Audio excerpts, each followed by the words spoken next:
Hey everyone, welcome back to my channel, and this is part 18 of our .NET full stack series. And in this video, as I have promised, we will be taking a look at user management. But before I start with the user management, let me first show you the one problem what we have created in the last video, and that fix will be done in this today's video. So for that, let me start this application, and now you can see our application is running. Now let me quickly prepare a register payload. So this is what my payload is to register the user, and let me click on execute. So as you can see, the user got registered successfully. And now if I copy this email and let me try to log in now. So if I try to log in and the password is John123, okay, and if I click on execute, so you can see that we are getting a 400 error and it says that invalid password. So first of all, let's try to decode what could be this problem. So if you see in the database, so over here, right, and let me just only fetch the dbo.user. So when we created this user, right, so we have used a password called as John123, but the password what is stored in the database is something which is hashed. Okay, so this is the problem, right? Because if I show you my login code, so we need to update that part as well, which we have missed in the last video. So if you take a look at this login logic, right, so first we do the validation stuff, it is there, and then we over here, right, we will try to check if the user is present or not. If the user is not present, then this is where we are trying to check the password, if the password is not correct, and this is where it basically fails, because the encrypted password, which is the hashed password which is coming from the backend, is not equal to the password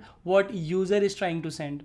Okay, so this is where the problem arises, and what we need to do here, we first need to go ahead and try to use this logic of new password hasher. So now we will again use this class, and this password hasher has something called as verify hashed password, and we need to pass the user object, then we need to pass the password which is stored in the database, and then we need to pass the password what user has sent to us. Okay, and based on that you will have a verification result. If the verification result is failed, then what we will do, we will throw an error that this is an invalid credential. Okay, so to create this error, we can go in the auth error what we have created, and over here we have this invalid password, so we will go ahead and use that. So we will say invalid password. Okay, this is what error we will try to throw, but we need to make sure that we are wrapping this with result dot failure, and inside that we can pass this invalid password. So now this will throw that, hey, the password what you are trying to verify, it failed, and this is what it will notify the user in the Swagger. So now we don't need to we need to keep this logic anymore, because this is how we are going to verify the password now with this password hasher. And if everything goes well, then this is where we are going to generate the token, and this is what we are going to send to the user as a success. Okay, now let me restart the application and let's see if that issue is fixed. Okay, let me go back here and try to execute this, and now if I execute, can you see I'm able to get the proper token and also the username for which we have did the login. So now we have fixed that issue. So now this is the correct time for us to start with the user management now. So to first thing start with the user management, what I will do, I'll go inside my application, and inside the interfaces I will create the first interface, which is my iUser service. So let me create that iUser service and make sure that this is something like this. Okay, so you have that I for the interface and the user service name. Okay, so the first thing what we will have here is that we will need to get a get user async, so where we will have a paginated response where we are trying to fetch the user. Okay, and here let me go ahead and import this. So we need to import the result whatever we have created, then we need to create this page result, and then we need to have this user DTO. So to create the DTO, this is what the folder what we have. First thing, I need to rename this, and let me just say this as DTOs. So inside this I will create the page result DTO. Okay, and this is going to be my class. So this is what my page result DTO is, and this is going to be a generic one, so let me put that as a T there. And inside that I'm going to add few properties, and this is nothing but going to be the item. Okay, and then if you know, right, with the new .NET we can just make it as a target type, so that's what it can do. Okay, so or another option is you can directly go and use the collection expression, because this is going to be a list, right? And then we will have a total count, then we have a page number, we will have a page size, then we can also have the total pages which we are going to calculate by this, right? Then it is basically we are calculating total number of count divided by the page size. Okay, and also if you need to maintain that if it has a previous page or not, that also you can maintain by using, right? So this is what the page result looks like, and now we need to create the another DTO, which is nothing but going to my users DTO. To create that, again let's go here and we will say users DTO. Okay, and we can create this as a record. So we can create a record here directly, and record is immutable, if you know. And inside this we are going to create all the properties. For example, we need to send ID of the user, then we have an email, username, and the last we will have the list of rules what user has. So we can something like that we can create. Okay, and make sure that this is a caps because it's a record, right? So this is what we have now, and this is what we need to import here as well. So now if you import them, this will be very much easy now. So user service, and maybe I can just say that get async, because this is already a user service. So this is what you are trying to say as get, and this is going to be an interface. Okay, so this is the mistake what I have did last time, so we can change it to public interface iUser. The second thing we will have here is update user, and for that again we need to create the user update request, and that is going to be inside my model. Under the request we can create a new, so let me copy this so that I can use the same name, and let me go ahead and create that. So we'll have a user update request, and again this we can also change to record, and while updating the user we need ID, username, and email, and this is what we are going to update, right? So once I add that, we just need to go ahead and import this as well. So we have these two methods where we have get and then we have update user. The next three what we need is something called as delete user. So maybe we can just change to delete async, and this will be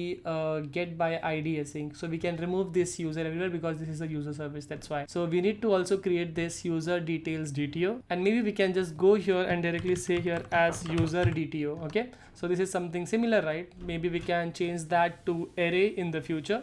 So let me go ahead and create this assign user role request, and that has to be done inside the model folder, and we are going to create a record. Okay, so once the record is created, we just need to name it, and this is what our record looks like. So here we need to capture two things. First thing, we are going to capture the user ID, okay, for which you need to assign, and another one will be the role ID, okay, for which what role you need to assign or revoke, something like that. So again this is going to be int, and this is going to be my role. Okay, so once you have this, right, you can go back here and you just need to import, and this is how your iUser service basically looks like. One thing I would like to change here is the name of this users DTO, because this is something which is not correct. This is just a single user, right? So we can just go and change this to users. So by renaming, I just remove the S, and that's what it is, and this will update everywhere. So now our interface for iUser service is ready. So now we need to add an implementation for it. So we will go inside this and create a new class, and the class name is user service, and this user service is going to implement this iUser. Okay, and here we need to click this and implement all the missing mem. Click OK, and this is what it is at the moment. So we need to go ahead and implement all of this now. So now here let's go ahead and try to add a try catch so that we can also do the exception handling here, right? So now in the try, what we need to do, right, we just need to make sure that we are adding the correct logic. So what will be the logic look like? First we need to fetch all the users. Okay, so this is what we need to do first, and to do that, again, if you remember, we have created a generic repository. We are going to use that, but before that I will try to show you how we can create the user repository first, and then we will try to use the user repository inside this user service. If you take a look in the infrastructure project, we have a user repository already created here, and this user repository is inheriting from generic repository, right? So if you go inside the generic repository, so there you can see we have something called as get all async, and this is what we are going to use now. Maybe I can change this to this I read only list, something like that, and same thing we need to go and change inside this I generic repository. So we can change this to I read only list. Okay, and once we do that, this error is gone. So now this is what we want to use to fetch all the users. So we already have an interface here which is iUser repository, which is again inheriting this I generic repository, which means we can directly use this get all async, right? So let me again go back to my application, and in the services here we are going to do the dependency injection by calling iUser repository. Okay, and this is nothing but going to my user repo or user repository, right? and here we can fetch, right? So we can say where user, so we can say that get all user. Okay, so we don't need to pass these two, right? So we can just say user repository, and we just need to make sure that we are using await. So this is what we are going to call here. So now we will have all the list of users, so we need to make sure that we are getting the total count. So to get that, this is what the code will look like. So we are going to use, we have to get the count, so you can say users.count, and now we have to get the paged item. So we are saying that users.skip this page number, so that if the page number is 0, then it will skip 0 record and it will take the 10 record, right, which is nothing but your page size. And now we need to make sure that we are using this user DTO, right, what we have created, and in the user DTO we are selecting the ID, name, username, and the user role. Okay, this is what the DTO was, and this is what we are creating that as a list. Okay, and this is nothing but my paged item. Just below that we can go ahead and create the page result, and this is what the page results is. So we need to change this to user DTO, and we have our items, which is nothing but your paged item, total count, page size, and the page number, right? So this is what we need to return. So to return this, we can make use of our result. So we can say result dot success, and inside that we can pass the page result, okay, which we just created on the top. And if anything goes wrong, we are just going to catch in this this catch block, and we will just go and throw. And if you want to do some logging, so that also you can do maybe inside this block. So our logic is done to fetch the user, but see there is something red over here. So let's take a look why. Okay, so it says the return statement is missing because we have forgot to say that is going to be return result.success, and the moment I do that, it is all gone. And now we have this endpoint ready where we can basically fetch the user based on page number and page size. But if you remember, right, we are doing dependency injection, so we need to make sure that this is done correctly, right? Because now this user service is going to be used inside your controller. Okay, so let me go back to the controller and let me show you what exactly I mean about that. So if you go in the API, you have your controller, so we can open the user controller here, and now here we need to do the dependency injection for user service. So this is my user service. So now this method will just go off. We can remove it, and this will be replaced by correct. And now we can just say that, hey, I want to go and fetch this particular user, right? So this is what I have. So I'll say where users, and then I'm saying user service dot get async. We are passing the page number and page size, and then we are able to get the result over here. But now if you see right now, I have did something like this, because if you take a look at this one, right, what I'm trying to return is a I result, and this is something coming from the .NET, right? And now if I just go and say that, hey, I want to return the user, so this will basically can throw an error. Okay, let me show you why. Because if you see the type of this is nothing but a result of page result of user DTO, right? And this expects a result. So either you can go ahead and change this, or you can create some kind of a wrapper, and that will bind to send something like a HTTP response. So if I go ahead and show you what I mean by that, so we need to go ahead and import this what we have created like few days back, right? Like this is nothing but my results extension. What it takes, right, it takes the result, and based on the result, if it is success, then it is returning a okay, but if anything is wrong, it just go ahead and use this map error response to send the error in the Swagger file. So this is what it is helping us basically to return this to convert this result as a HTTP response, right? Now if I save the changes, and let me remove this authorize for now, because yeah, we don't want to do that now, and let me get rid of this as well, and let me run this app. So the application is running, and let me open up in the browser. So if I refresh this, I should get a new endpoint, which is this API/user, and here can you see I have a default value as 1 and 10 already. And if I click on try it out, and if I click on execute, so I should be able to get the response, but I'm not getting it because it is saying that, hey, it is failed to resolve the service because of this interface while trying to attempt to create instance and all that. One thing to note here is that there is something is related to the dependency injection, right? Because we are directly injecting it in the controller, but we haven't registered it, right? So we need to register it first. So to do the registration, what is the correct file is something like this, right? So maybe we can go and put it over here. So what we can do, basically we can go inside the application and we can create this new service collection. Okay, so better rather than we doing it here, we can do that at the application level. So let's create a class, and the class name would be service collections extensions. applications, and this is going to be nothing but your static class, and this will have a static method. So we can say public static iService collection, and this will say add application layer. We are going to add the application layer, right? So this is something what I got from the AI, so I just took it and I will remove what is not required for me. So for me, what I need, right, I just need it for user service. I'll say services dot add scoped, right? And in the add scoped, we have to make sure that, hey, whenever someone is asking for a user service, please give them the instance of user service. Okay, and this is how you are able to do the dependency.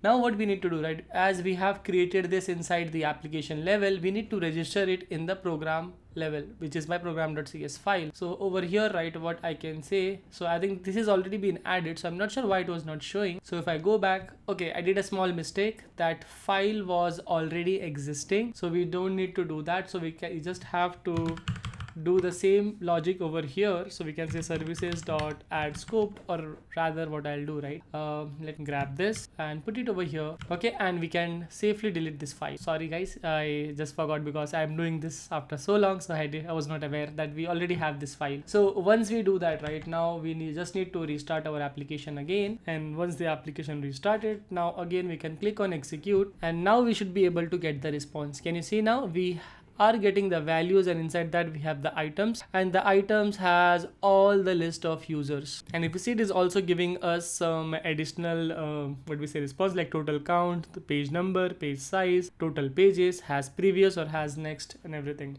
right? So this is what we have created, like by creating this API endpoint, we are able to fetch the user. Now let's go ahead and try to work on the update user. So for the update user, right, so again we need to do something at the application level in the services. If you go in the user service again, so this is done. So let me go ahead, and now this is where we need to focus. So first of all, let me add a try catch. So first we will do the validation, right? So we'll validate the request, then we'll check if the user is existing or not, and then in the last we will go and update the user, and then we will return a result by saying that user updated successfully. Okay, so first of all, to create the validator, we can go inside this validator and we will create our user update validator, and this is going to be a class, what I have created now. And again, we are going to make use of abstract validator, and we will just go ahead and give the type, which is nothing but going to be my user update request. Okay, so this is what I have, right, which we have created, and now we have to do the validation. So we will just go ahead and create the constructor by saying public, or there is another way of creating the constructor, which is nothing but your CTOR, and inside that we can add the list of validations, like we are creating the rule for username that it is required, right, and the length should not exceed more than 50. Same for the email, and we added something similar for the ID as well, that ID should be greater than 0, or if you say not empty, that should also do the job, because 0 is also something could be considered as, but yeah, just to be safe, I decided that it should be greater than 0. Okay, with a message that ID is required, right? So this is what our validator is ready, and now we will use this validator inside the service. So let's go inside your user service, and over here in this constructor, so as we are using primary constructor, I can add something like this, and we can just give the name as user update validator, and we need to import this as, okay, let me stop that, fine, right? So this is what our user update validator is, and we just need to do the validation. So to do that, here we are doing it. So we can have a validation result by saying that, hey, by using await user dot validate, it will basically validate your user what you have passed, and based on that this will return some response. If your result is not valid, then you are going to return an error, right? And this is what it is, it's return result dot failure, and this is what we need to create, right? So this is not auth error, we need to create this as a user error, what we just now created, and this we need to create inside. So this is nothing but going to be create invalid user update request. Okay, and we are going to pass the error. So we can copy this and go inside this, and over here we need to create that. Okay, this spelling was incorrect, let me correct this as well. This is something, let me format this a bit and let me put this down. Yeah, this is easy now. Okay, so what we need to create now, okay, right, something like this I wanted to create. Thanks to AI, this is helping me to do this quite fast. Yeah, this is what was expected, and now if you go back here, then this is what it should return. So we are still getting error here. Maybe we don't have any empty value type for this failure. So let me go ahead and add that. Yeah, exactly. So we need to go ahead and add this particular thing so that this should work. So currently what I have did, I basically for the failure also you can specify a type, and this is what we just added as a default, so that value it will just take as a default so that nothing is being sent, and the is success is false, and we can send the error here, okay, as a string, oh sorry, as a error type. And now once that is done, if we go back, and this should, yeah, this should fix the issue now. And this is how we are able to get the validation thing done for the update user. So now we need to do that for the update user. So what we will do, we will first go ahead and fetch the user, and maybe we can change this to user update request, something like that, right? So let me change that update request, and based on that, I will go ahead and change this as well to user update request.id. And we are going to basically check. So we have a get by id async already created in the user repository. So we will go ahead and check if my user is null, then we can see that hey, there is no user. So for this user not found, we need to go ahead and create it inside this user error. So we can add user not found, and in the next line we can just say that new error type constant found, and we can say that found. And now if you go back here and fix the issue, so if the user is null, we can return a failure result by saying that user not found. But if everything goes well, then what we need to do, we need to go and update the username, email, and once we update them, we just need to pass the user object to this repository, right? And this will go ahead and save the, but we are just saving the user, but we need to commit the changes to store it in the database. So for that, if you remember, we are making use of unit of work pattern. So we have I unit of work pattern, so we can say unit of work, and once we update the user, we are just going to go and commit. So we can say await unit of work commit async, and once we have committed successfully, we can say that okay, this user has been committed, and now we can say result.success that user got update, and we can save the change. So this is okay, error because we need to change this to update user, and that's pretty much it. And now we have the logic completed for update user as well, and this we are going to use it inside our controller, which is inside the API. So let's go here in the user controller, and this is nothing but going to be an HTTP put, and yeah, this is what was expected thanks to AI again. See, using AI is not a bad thing, but you should know what you are doing, right? So this is what I was expected, right? So now we have a task of iResult update user. We are taking from body this particular object, and in this object we are passing ID, username, and email, okay? And based on this, it is going to update and return a result, and result could be a success or a failure. Based on that, this will be handled in this to HTTP response extension what we have created, and once that is done, it will go ahead and return it to the, which means our two API endpoint is ready. One to get all the user, and another one is to update the user. Now let's go ahead and do it for the delete as well, and again we'll follow the same pattern. First we will create a try catch block, and then we'll write the logic inside try.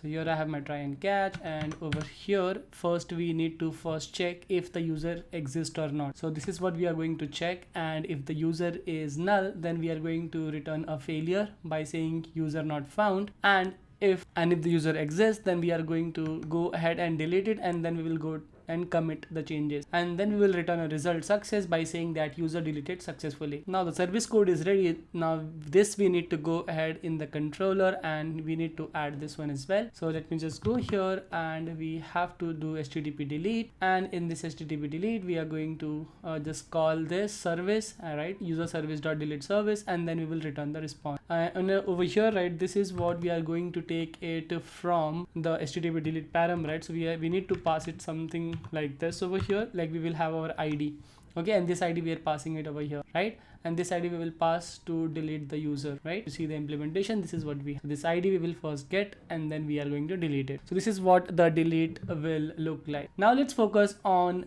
get ID async, right? So let's go ahead and do that.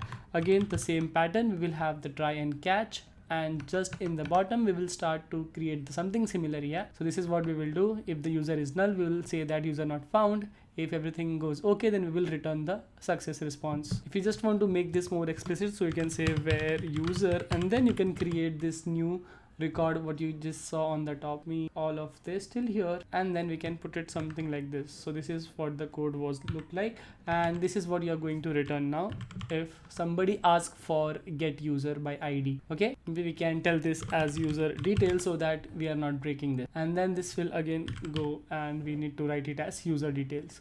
and that's all. And the same thing we are going to go and create it in the controller as well. So let's go in the user controller. This will be something similar what we did for delete. So this is http get, and this is get user by id, and we are just calling the same service, user service.get by id, and we pass the ID over here, and that we are going to return as a response. That's pretty much it. So now let's focus on assign role part. Okay, so to do that, right, so now we are dealing with the new domain model, which is nothing but your user role. So if you see this entity, right, user role, so we need to do something related to this particular model. So to do that, right, first thing first, we need to go ahead and create our new interface, and the new interface name will be iUserRole repository.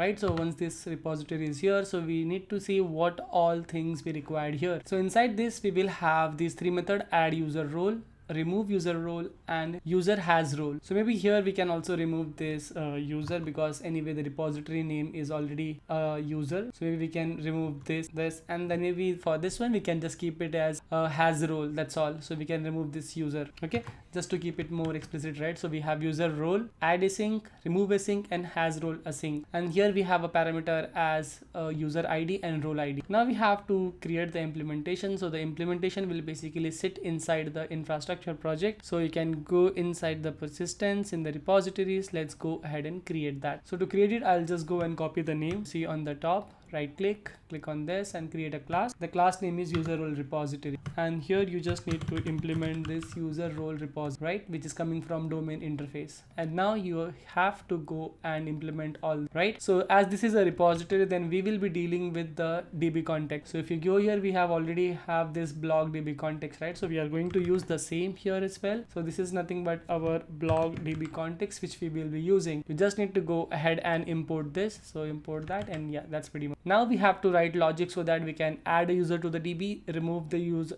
basically remove the role from the DB, and we can check if the user has a role or. So here again, if you need to add this try catch, so you can do that. So in the try catch we will have our logic, and this is something what I really want. This is what we need. So we have this user role. So this is the user role, but this is not a constructor based, right? So we need to go ahead and create it as an object, right? So we can just go ahead and create the object, and inside the object we will have user ID, and the next thing we will have the role ID. Okay, and we can get rid of this, which is, so we have our user role, and then we will make use of the blog DB context to add the role. And to be honest, I don't want to go with the commit way, because I added that commit async, because if there was any transaction involved, then that commit async would have made sense, because I don't know, I am just not so happy, to be honest, about it. And now what I will do, right, this is what I'll do, right?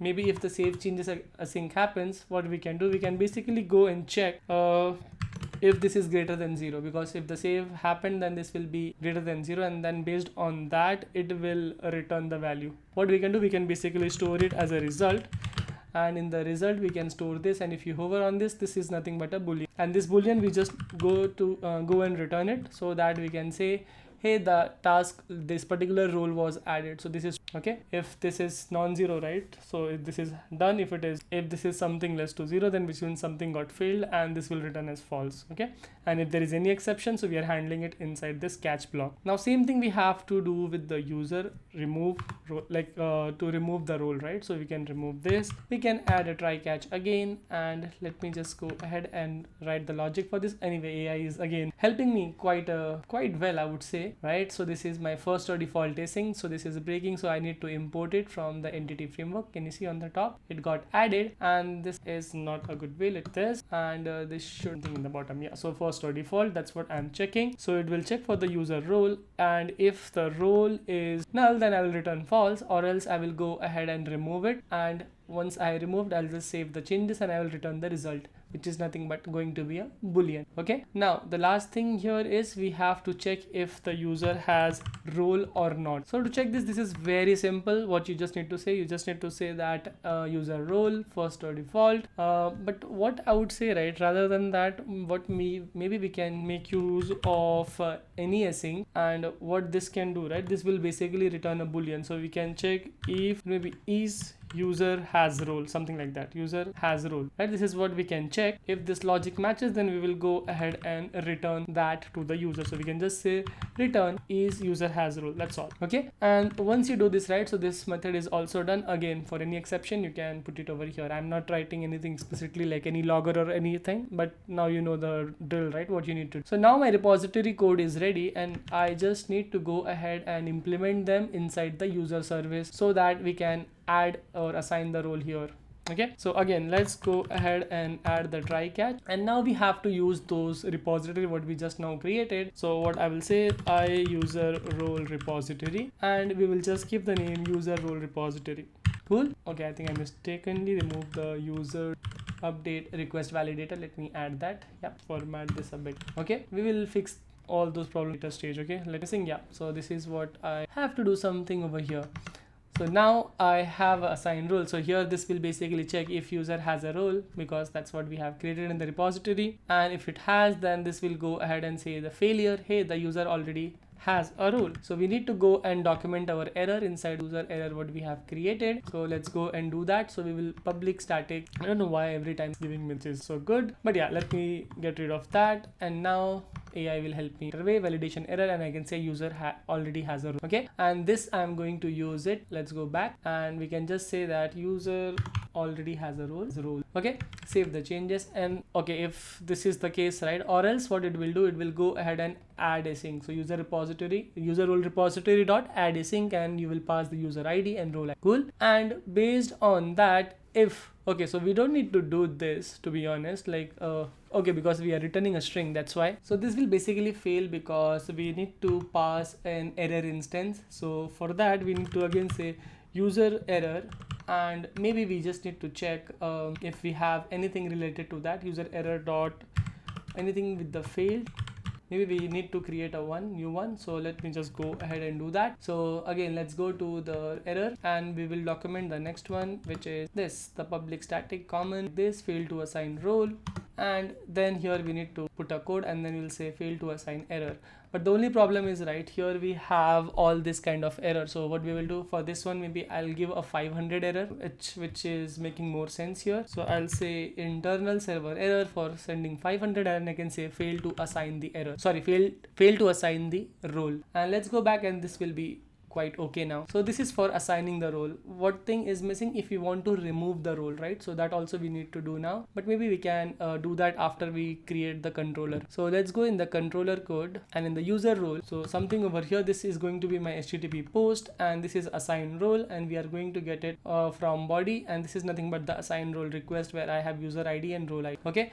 And this is pretty straightforward to understand now. Like user service.assign role, we are calling by passing this role request, and whatever result you get, you are just sending it back to the user. That's all, right? So let me go ahead and see if this is working or not. Let me run this. All right, so my application is running, and now if I refresh this page, okay, let me see what went wrong. I think there is something okay, right? So can you see there is some issue with the user role repository because we are injecting it, but we haven't registered it as a dependency injection. So let me go ahead and do that as well. So inside the service collection extension, we need to go here and add that. So we can say services dot add scoped. So this is nothing but going to be my user role, this, and that's pretty much it. Now if I run the project, I think this should run successfully now. Yeah, it is running on 7294. Now I can go and refresh it, and here you can see that my user API is all I am able to see it. So I have a get, I have a put, I have a post for creating the role, but I'm not happy with the name, so I will be changing them for sure, right? And then we have a delete, and then we have a get. Maybe we can create a dedicated controller for role management. I'm not sure, maybe, but we can see it in the later stage of the video. But for now,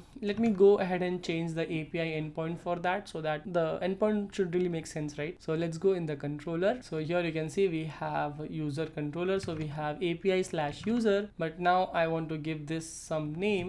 So what I can say slash assign role, something like that. And now refresh and see what we get there. Application started again. Let me refresh. And here I can see I have slash assign role, which is still okay, I feel.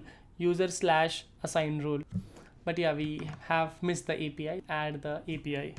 API slash user slash assign. This is much better. So basically I did a mistake by adding a slash, so it has taken as an absolute path. So I need to remove that so that I have a name properly added, so that it will show API slash user slash assign. And now this makes more sense. Here you can pass a user ID and role ID so that it will assign a role. For example, let me go ahead and show it to you. If I do get call for this, so I will get a list of users. So I have a user here who doesn't have any role, with user ID is 3. So I want to give him a role, so let me go ahead and do that. So let's go here and assign a role to my user ID 3. So the user ID is 3 and I want to assign him a role as an admin, so I can do that, and let me execute. And can you see I'm getting 200? It says that role assigned successful. Let me show you in the database if that is working or not. So if I open up this, select star from role and this, can you see now I have, for user ID I have assigned a role called as 2, which is nothing but the admin, which I added just now. So now there is one last part pending, which is nothing but API slash user slash revoke role. And this is what something I am expecting from you guys to give it a try. And if you are able to do it, then please let me know in the comment. But if you need some help to create that, so do let me know in the comment as well, or you can connect with me over Telegram or maybe on LinkedIn as well. So we will both come to like maybe a Zoom meeting or Google Meet, and we will try to fix your issue. And just to really like what exactly I mean by that, so I'm expecting something like this, right? So there will be a HTTP delete, right? And can you see there, this AI is already helping me to do that. But yeah, this is what something I'm expecting. Here it will be something called as revoke role, okay? And this is how it will look like, something like this. I just commented the code so that I'm able to run this code, right? So let me just show you in the API what exactly I mean. So you need to do something like this so that you can revoke a role, and this is how the API endpoint basically will look like. This is what you guys need to implement, where you will have to pass the user ID and role ID, and that will revoke the role from the DB. So I hope you will be able to make it. If not, then still I'm there to help, no worries. So that's pretty much it from this today's video, where we have completed this user management, where we have all the important APIs which is required for to manage the user. So this is nothing but a .NET full stack blog application. So in the next video we will take a look at how do we manage the blog. So if you have really loved my content, then please consider subscribing to my channel, and until next time, bye bye and keep learning, guys.